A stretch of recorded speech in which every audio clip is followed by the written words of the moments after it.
Дүйшөнбиевтердин үй бүлөсүн карактап кетишкен да. Ошол күнү кожоюн менен кожойкелер ошол ооруп атабыз деп Кыргызстанга белгилүү адамдан концентратор сатып алышкан. Сатып алганда үйүнө ошонун баласы алып келип берген.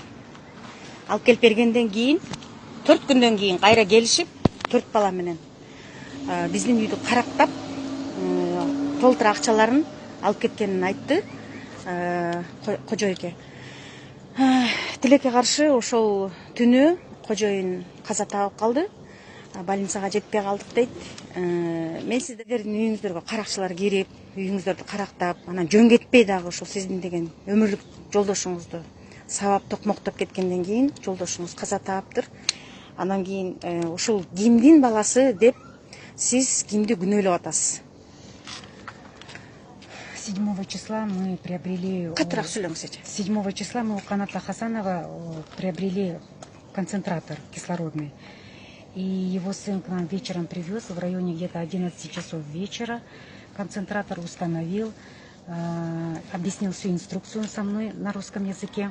И они, конечно, уехали. И вот 7, 8, 9, 10 мой муж всегда был на концентраторе, дышал, но он себя чувствовал очень хорошо. Он как бы выздоровел. И с 10 ночи на 11 на наш дом напали неизвестные лица.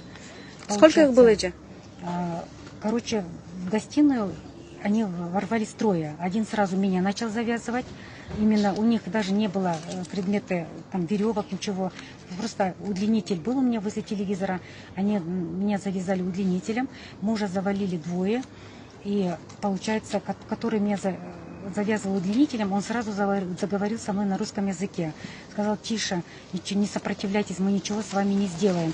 Я тут же сразу узнала интонацию сына Каната Хасанова. Голос узнала. Его русский, городской русский у него. Я сопротивлялась, он меня ударил 2-3 раза по лицу и по голове. И потом вот эти двое завалили моего мужа, получается, и они побежали все наверх. Я позвала на помощь Аиду. Когда они меня, правда, завязывали, я на помощь позвала Аиду. Вы были трое дома? Мы были трое. Они почему-то к ней не зашли. Они сразу зашли к нам, где мы спали, потому что они уже знали расположение комнат. Понимаете, скажите, а вот они знали, что с вами? У нас не было такой двери, у нас всегда открыты, получается. И вот этот концентратор привез. Они увидели, что мы рассчитались, дома есть деньги, увидели расположение комнат. И они зашли спокойно через двери. И вот, получается, я сразу узнала голос сына Хасанова. И вот я сегодня вот встречалась с ними, и он опровергает, что это не мой сын, что я как бы дала ложные показания, и мне угрожает, вот он настоящих убийц найдет, настоящих воров, и что тоже как бы угрожает мне, что за ложные показания как бы это клевета. Вот.